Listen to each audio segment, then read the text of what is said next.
Muko tayari? Thank you.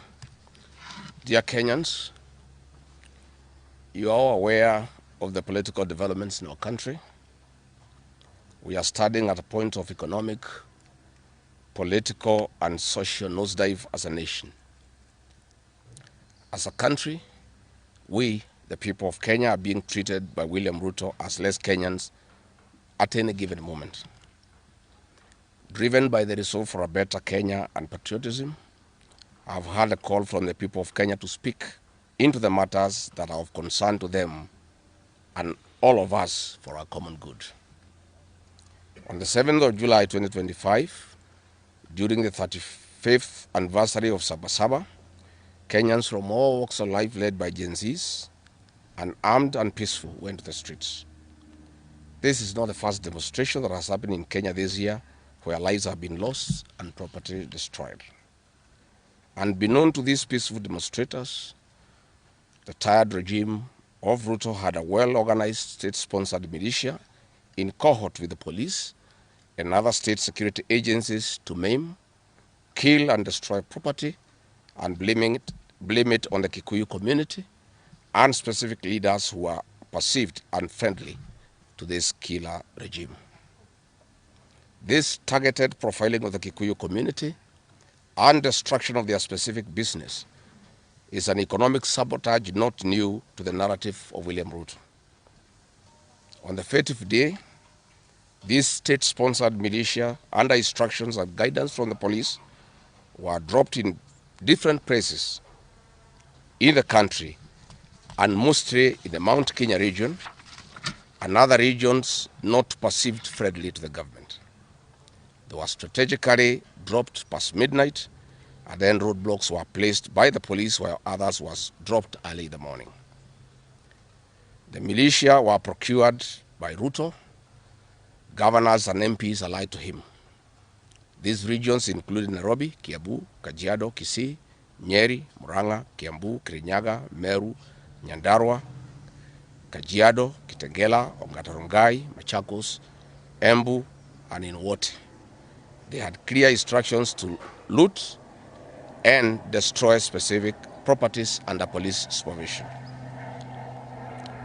A killer squad of 101 that works under the Director General of the National Intelligence Service, Nuruddin Haji, was armed with assault rifles and drove in a convoy of unmarked Subarus, shooting and killing innocent protesters aimlessly in the streets and estates. This squad in Subarus, hooded and masked against court orders, are disguising themselves as DCI's officers, yet we know they are not. In fact, I would like to clarify that the National Intelligence Service has procured Subarus to give an impression that this killer gang is from the DCI. The truth of the matter is that this has nothing to do with the DCI. This is the National Intelligence Service. And this squad of 101 people was formed when I was still in government. Officers were recruited from the administration police unit for special training by NIS on abductions, killings, and cover-up. And this is a squad that is killing the people of Kenya. The killings and the business destruction pattern point to William Ruto's ethnic profiling narrative, which he is a master with no rival. With a close coordination of PS Interior Raymond Omolo, this narrative was boosted online by state bloggers to spin the narrative.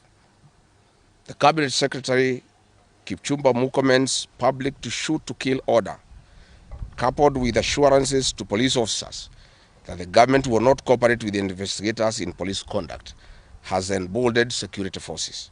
Police officers are now on record threatening citizens who are in their homes, boasting of their license to kill, acting with a confidence that can only come from the highest echelons of power.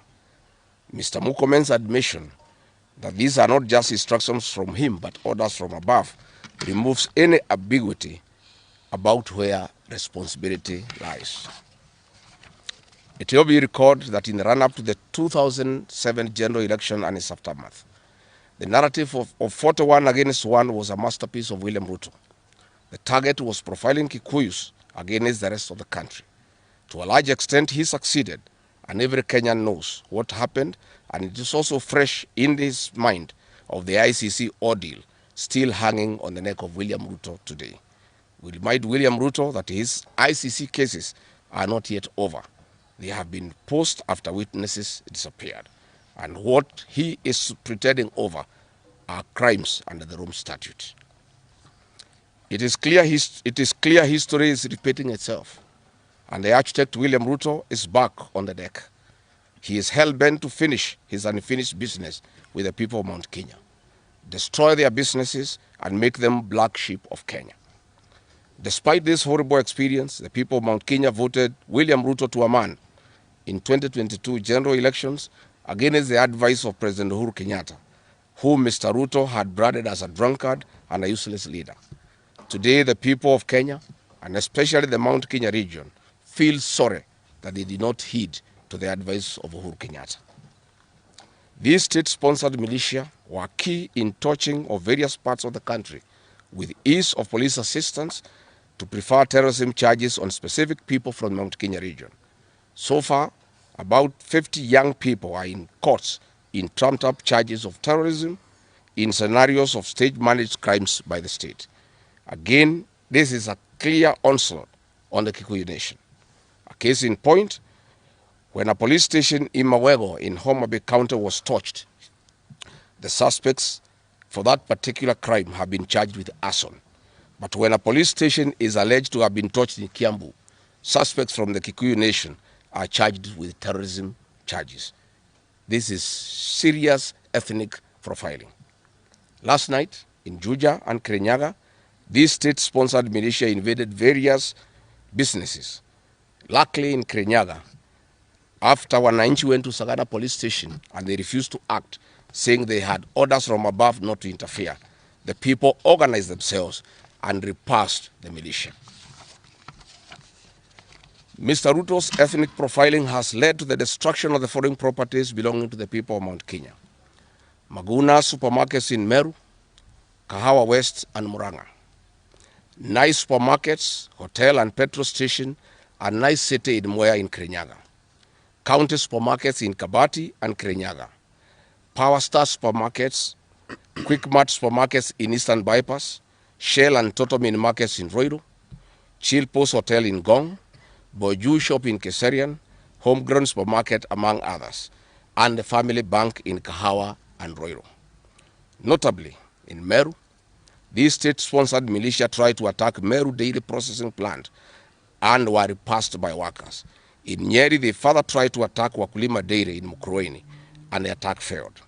We urge our businesses to heighten security surveillance on their business premises and production lines, especially the KTDA, coffee factories, milk processing factories, among others.